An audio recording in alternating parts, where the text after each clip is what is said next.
हजरत अबू बकर सिद्दीक। आपने अपने साथियों के साथ खिताब फरमाया कि अगर मेरा इंतकाल हो जाए तो मेरे जनाजे को उठा करके रोज़े रसूल के सामने ले जाना और रख देना, और नबी की बारगाह में यह अरीज़ा पेश कर देना कि ऐ अल्लाह के रसूल सल्लल्लाहु ताला अलैहि वसल्लम, आपका यार अबू बकर सिद्दीक आपके कुर्बे खास में दफन होने की इजाजत तलब कर रहा है। आपने ये वसीयत फरमाई थी, और जब हजरत अबू बकर सिद्दीक का इंतकाल हो जाता है तो आपके साथियों ने आपने वसीयत के मुताबिक आपके जनाजे को लिया, ले जाने के बाद रोज़े रसूल के सामने रख दिया, और रखने के बाद बारगाह रसूल में यह अरीज़ा पेश किया कि अल्लाह के रसूल, आपका यार अबू बकर सिद्दीक आपके कुर्बे खास में दफन होने की इजाजत तलब कर रहा है।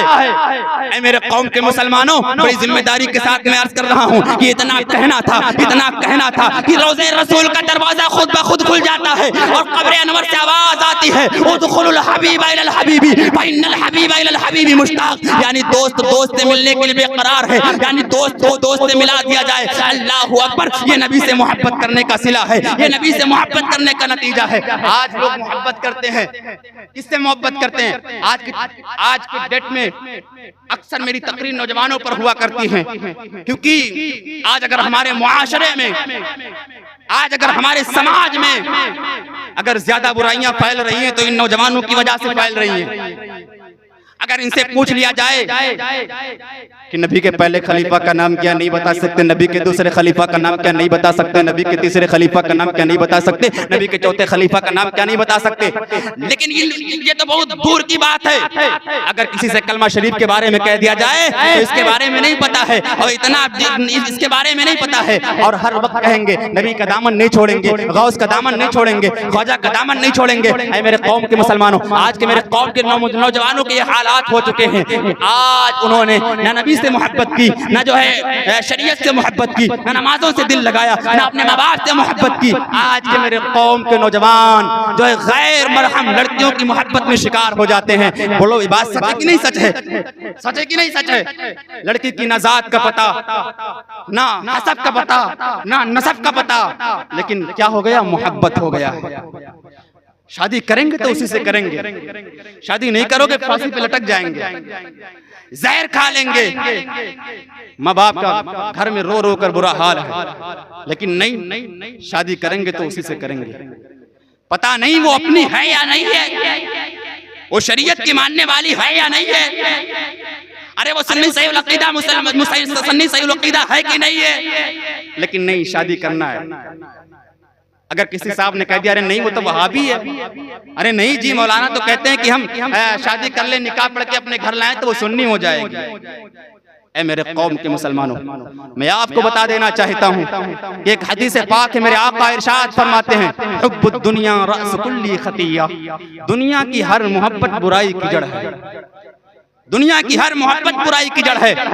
यारो, अगर तुमने अपने दिल में किसी गैर मरहम की मोहब्बत पैदा कर ली, बसा ली, तो आपने जमाने वालों को यह देखा है कि जिसने अपने माँ बाप की मोहब्बत को ठोकर लगाकर किसी एक गैर मरहम की लड़की को अपने उस लड़की की मोहब्बत को अपने दिल में पैदा कर लिया, तो मैंने अक्सर लोगों को सूली की फांसी पर लटकते हुए देखा है, आप लोगों ने भी देखा होगा। लेकिन ऐ मेरे कौम के मुसलमानों, इन सारी चीजों की मोहब्बत को अपने दिल से निकाल कर अपने दिल में मदीने वाले मुस्तफा की मोहब्बत को पैदा कर लो, अपने दिल में हुजूर की मोहब्बत को पैदा कर लो। ऐ मेरे कौम के मुसलमानों, और मैं आपको बता देना चाहता हूँ कि इस दुनिया में कारून भी आया था, इस दुनिया में शद्दाद भी आया, इस दुनिया में नमरूद भी आया, लेकिन आज उनका कोई नाम लेने के लिए तैयार नहीं होता है, आज उनका इस दुनिया में नामो निशान नहीं है। लेकिन आपने ये भी देखा होगा कि जिसने दुनिया को ठोकर लगाकर जिसने मदीने वाले मुस्तफा को दिल दिया, जब वो मदीने वाले मुस्तफा को दिल दिया तो कोई अपने वक्त का जो है बरेली का ताजदार बनता हुआ नजर आता है, कोई अपने वक्त का जो शरिया बनता हुआ नजर आता है, कोई अपने वक्त का ख्वाजा गरीब नवाज बनता हुआ नजर आता है, कोई अपने वक्त का साबिर पाक कजरी बनता हुआ नजर आता है, कोई अपने वक्त का वारिस पाक बनता हुआ नजर आता है, कोई अपने वक्त का सज्जदे सालार मसूद गाजी बनता हुआ नजर आता है। ऐ मेरे कौम के मुसलमानों, अगर मैं इन हजरात के बराबर नहीं हो सकता, मेरा अमल इनके बराबर नहीं हो सकता, लेकिन अगर मदीने वाले मुस्तफा ने हम उम्मतियों पर निगाह करम कर दिया, अगर मदीने वाले मुस्तफा ने जो है हमारे नामों को अपने गुलामों के नाम में शामिल कर लिया, तो अल्हम्दुलिल्लाह हमारी दुनिया भी कामयाब हो जाएगी, हमारा आखिरत कामयाब हो जाएगा। बोलो बात सही कि नहीं सही है? हक है ना? और मैं आपको बताऊं कि हजरत अबू बकर सिद्दीक, उनके भी बेटे थे, उनके भी माँ थे, उनके भी बाप थे, फैमिली थी, थे कि नहीं थे? लेकिन आओ मैं आपको बताता हूं, जंग तबूक के मौके पर अल्लाह के रसूल सल्लल्लाहु अलैहि वसल्लम की बारगाह में हजरत अबू बकर सिद्दीक ने अपने घर के पूरे माल और दौलत को इस्लाम की बका के लिए पेश कर दिया। और जब हजरत अबू बकर सिद्दीक बारगाह नबी में हाजिर हुए तो आपके कपड़ों में बटन की जगह कांटे लगे हुए थे। अल्लाहू अकबर। जब अल्लाह के महबूब की जब नजर पड़ती है तो अल्लाह के रसूल ने इरशाद फरमाया, अबू बकर सिद्दीक, क्या अपने घर वालों के लिए कुछ छोड़ कर आए हो? क्या अपने अहलो अयाल के लिए छोड़ कर आए हो? तो अबू बकर सिद्दीक मुस्कुराते हैं और बारगाह नबी में अर्ज करते हैं, या रसूल अल्लाह सल्लल्लाहु तआला अलैहि वसल्लम, मैं अपने अहलो अयाल के लिए एक ऐसी चीज छोड़ कर आया हूँ कि अगर जमाना इस चीज का दामन मजबूती से पकड़ ले तो अल्हम्दुलिल्लाह दुनिया व आखिरत कामयाब होती नजर आएगी। मेरे आका ने इरशाद फरमाया, अबू बकर सिद्दीक, बताओ कौन ऐसी चीज है, वो कौन ऐसी दौलत है जो तुम अपने घर वालों के लिए छोड़ कर आए हो? हज़रत अबू बकर सिद्दीक मुस्कुराते हैं और फरमाते और अर्ज करते हैं, यार अल्लाह के रसूल सल्लल्लाहु अलैहि वसल्लम, मैं अपने अहलो अयाल के लिए दुनिया की कोई दौलत छोड़ कर नहीं आया हूँ, बल्कि मैं अपने घर वालों के लिए नबी की मोहब्बत छोड़ कर आया हूँ। मैं अपने घर वालों के लिए नबी की मोहब्बत को छोड़कर आया हूँ। और मैं आपको बताऊं, एक मर्तबा हजरत अबू बकर सिद्दीक और आपके बेटे हजरत अब्दुर्रहमान, बाप और बेटे के दरमियान जंग छिड़ जाती है। हजरत अबू बकर सिद्दीक नबी करीम सल्लल्लाहु अलैहि वसल्लम की जानिब से थे और आपका बेटा अबू जहल की तरफ से था। बाप और बेटे में जंग छिड़ जाती है। अब बाप बेटे को देख रहा है, बेटा बाप को देख रहा है, बेटा बाप से जंग लड़ने के लिए तैयार है, बाप बेटे से जंग लड़ने के लिए तैयार है। बाप और बेटे में जंग छिड़ जाती है, सख्त मुकाबला होता है। मुकाबला होने के बाद में, जंग होने के बाद में, जब जंग खत्म हो जाता है, चंद दिनों के बाद आपके बेटे हजरत अब्दुर्रहमान जो है मज़हब इस्लाम में दाखिल हो जाते हैं, इस्लाम को कबूल कर लेते हैं। एक दिन दस्तरखान लगा हुआ था, एक तरफ हजरत अबू बकर सिद्दीक बैठे हुए हैं, एक तरफ आपके बेटे अब्दुर्रहमान बैठे हुए हैं। अब जो है बेटे के जहन में एक जो है बात पैदा हो जाती है, अर्ज करता है, मेरे अब्बू जान, जंग के दौरान मेरी तलवार आपके गर्दन तक पहुंच गई थी, लेकिन मैंने अपना बाप समझकर आपकी गर्दन से अपनी तलवार उठा लिया था। मेरे कौम के मुसलमानों, मेरे शहर के मुसलमानों, जरा गौर करो, गौर करो। हज़रत अबू बकर सिद्दीक ने इरशाद फरमाया, क्या है मेरे बेटे, अगर मेरी तलवार तेरी गर्दन पर पहुंच जाती तो अपना बेटा समझकर तेरी गर्दन से तलवार को ना हटा लेता, बल्कि दुश्मनाने रसूल समझकर तेरी गर्दन को उड़ा दिया होता, बल्कि दुश्मनाने रसूल समझकर तेरी गर्दन को उड़ा दिया होता।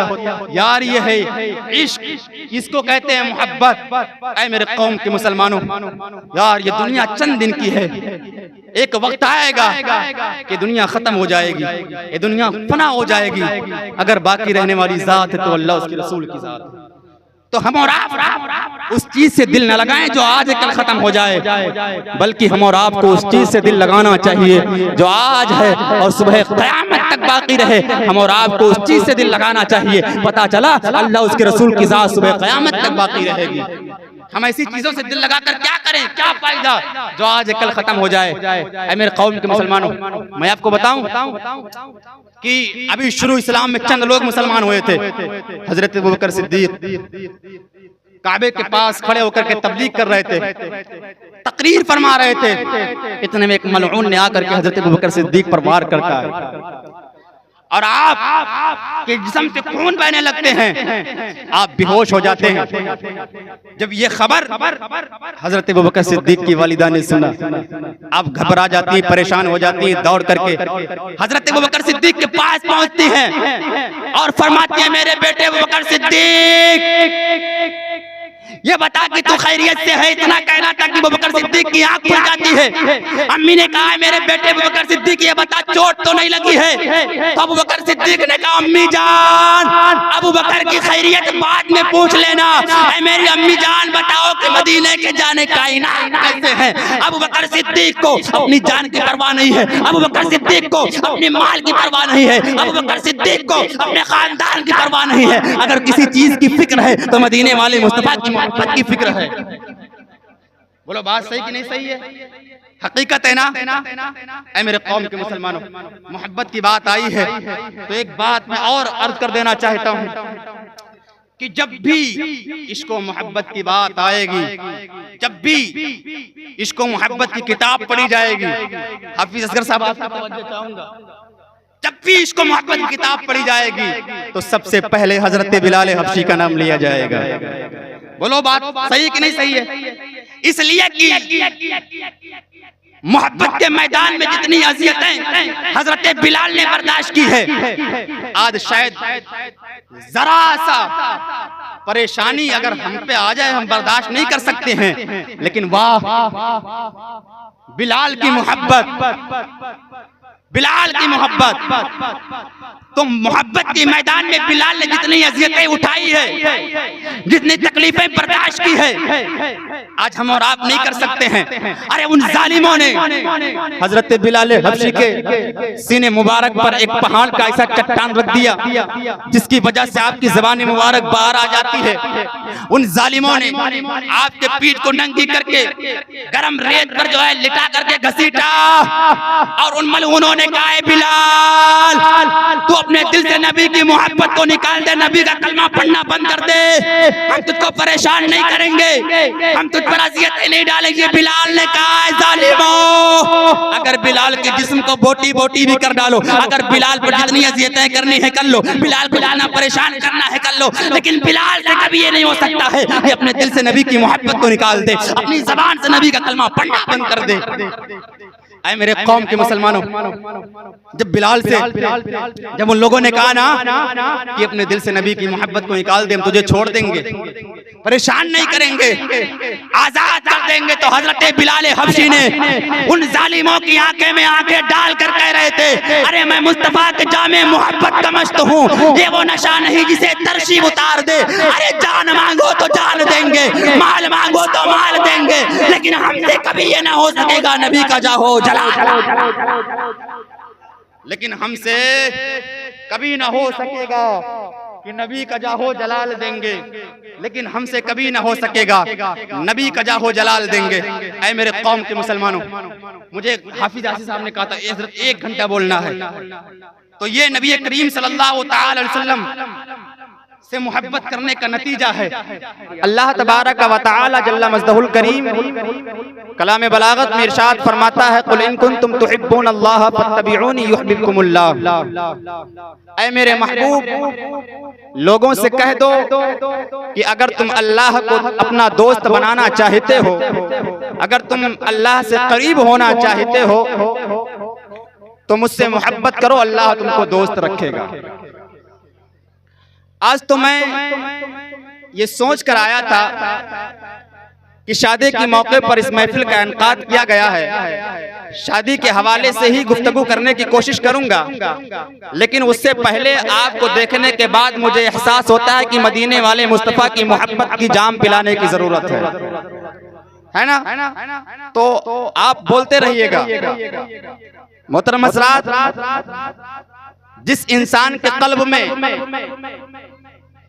अल्लाह का जिक्र न हो, जिस इंसान के दिल में अल्लाह के महबूब की मोहब्बत न हो, जिस इंसान के कल्ब में अल्लाह उसके रसूल का जिक्र न हो, उस इंसान का कल्ब नहीं हुआ करता है, उस इंसान का दिल नहीं हुआ करता है, बल्कि उस इंसान का कल्ब मुर्दा हुआ करता है, उस इंसान का दिल मुर्दा हुआ करता है। और जिसके दिल में अल्लाह उसके रसूल का जिक्र होता है, जिसके कल्ब में अल्लाह उसके रसूल की मोहब्बत हुआ करती है, उसी इंसान का कल्ब हुआ करता है, उसी इंसान का दिल हुआ करता है। अब दिल की बात आ गई है, मैं तुमको कुछ बातें बता देना चाहता हूँ। ऐ मेरे कौम के मुसलमानों, अल्लाह तबारक व तआला ने हमारे जिस्म के अंदर एक गोश्त का लोथड़ा बना करके रखा है, जिसे हम और आप दिल कहते हैं। ये दिल रब्बे कदीर ने बड़ी हिफाजत वाली जगह पर अता फरमाया है। आखिर इसकी कोई खासियत होगी, आखिर कोई इसकी वजह होगी कि अल्लाह ने दिल को इतनी हिफाजत वाली जगह पर क्यों अता फरमाया है। आज के मेरे कौम के मुसलमानों का ये हाल हो चुका है कि दुनिया की हुस्न और खूबसूरती को देखते ही दिल लगा बैठते हैं, दुनिया से इश्क कर बैठते हैं,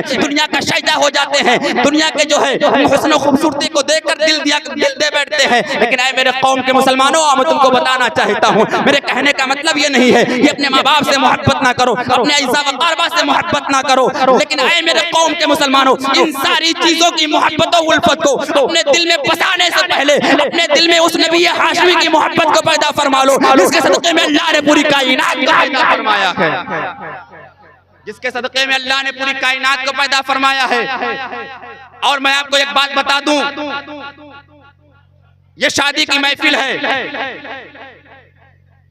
कल बारात जाने वाली है, शादी से पहले वाली जो रात हुआ करती है, लोग उसे रत जगह की रात से याद करते हैं। और रत जगह की रात में होता क्या है, होना क्या चाहिए?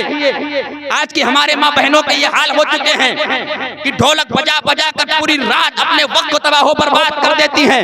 मेरे कौम के नौजवानों का ये हाल हो चुका है कि ये कीमती वक्त को गुनाहों में गुजार देते हैं, नाच और डांस में गुजार देते हैं। लेकिन आज अल्लाह का शुक्र है कि आज हाफिज आसिफ साहब ने इस रत जगह की रात में मदीने वाले मुस्तफा के मिलाद को सजा कर जमाने वाले को ये पैगाम दे दिया कि ऐ दुनिया वालों, रत जगह की रात डांस और पार्टियों की रात नहीं हुआ करती है, रत जगह की रात जो है गाने और बजाने की रात नहीं हुआ करती है, बल्कि रत जगह की रात मालिक और मुख्तार के मिलाद सजाने की रात हुआ करते हैं, बल्कि रत जगह की रात मालिक और मुख्तार के मिलाद सजाने की रात हुआ करती है। बोलो बात हकीकत है कि नहीं है? हकीकत है ना? तो मचल के बोलो सुभान अल्लाह, और जोर से बोलो सुभान अल्लाह।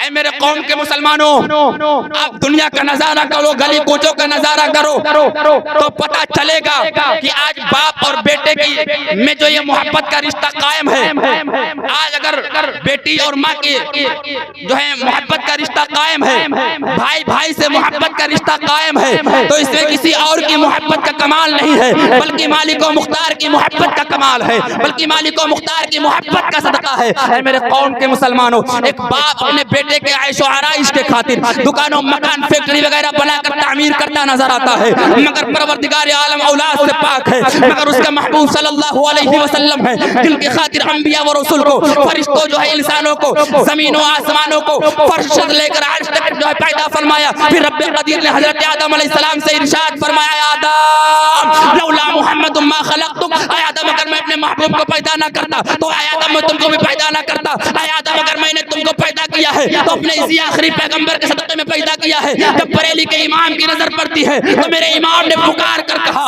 जमीनो जमा तुम्हारे लिए, मकीनो मका तुम्हारे लिए, चुनीनो चुना तुम्हारे लिए, दहन में ज़बा तुम्हारे लिए, बदन में है जा तुम्हारे लिए, हम आए यहाँ तुम्हारे लिए, उठे भी वहाँ तुम्हारे, जमीनो जमा तुम्हारे लिए, मकीनो मका तुम्हारे लिए, चुनीनो चुना तुम्हारे लिए, बदन में है जान तुम्हारे लिए, दहन में ज़बां तुम्हारे लिए, हम आए यहाँ तुम्हारे लिए, उठे भी वहाँ तुम्हारे लिए। बात समझ में आ रही है? तो आप लोग खामोश क्यों बैठे हैं? यार मैं अक्सर बहुत प्रोग्राम करता हूँ, आज गालिबन अल्लाह का शुक्र कि 4 दिन से लगातार प्रोग्राम में हूँ, लेकिन ऐसी महफिल मुझे कभी नहीं मिली। यार कम से कम आप बोला करें, है ना? हम सब हुजूर के दीवाने, आला हजरत के मानने वाले, है ना? बोलेंगे आप? मैंने भी क्या कहा था कि अल्लाह ने इस दिल को अपने महबूब की मोहब्बत के लिए पैदा फरमाया है, लेकिन आओ मैं आपको बताता हूँ कि आपका ज़हन दिमाग काम नहीं कर रहा होगा कि यार अल्लाह ने खाली इस दिल को अपने महबूब की मोहब्बत के लिए पैदा फरमाया है। तो ऐ मेरे कौम के मुसलमानों, ऐसा नहीं है। शरीयत जो है इजाजत देती है कि अपने सिलुल अरहाम, अपने रिश्तेदारों के साथ अच्छा सलूक करो, अपने दोस्तों अहबाब से मोहब्बत करो, लेकिन सवाल उस वक्त का पैदा होता है जब इन चीजों की मोहब्बत, इन चीजों की मोहब्बत का टकराव अल्लाह उसके रसूल की मोहब्बत से हो, तो उस वक्त पर शरीयत का क्या हुक्म है, उस वक्त पर इस्लाम का क्या हुक्म है? तो ऐ मेरे कौम के मुसलमानों, उस वक्त पर शरीयत का यही हुक्म है। बुखारी शरीफ की हदीस पाक है, मेरे आका फरमाते हैं, ला युमिनु अहदुकुम हत्ता कुना हब्बा इलैहि मिन वलदिही व वलदिही वन नास अजमाइन। मेरे आका इरशाद फरमाते हैं, कोई शख्स उस वक्त मोमिन कामिल नहीं हो सकता है जब तक अपने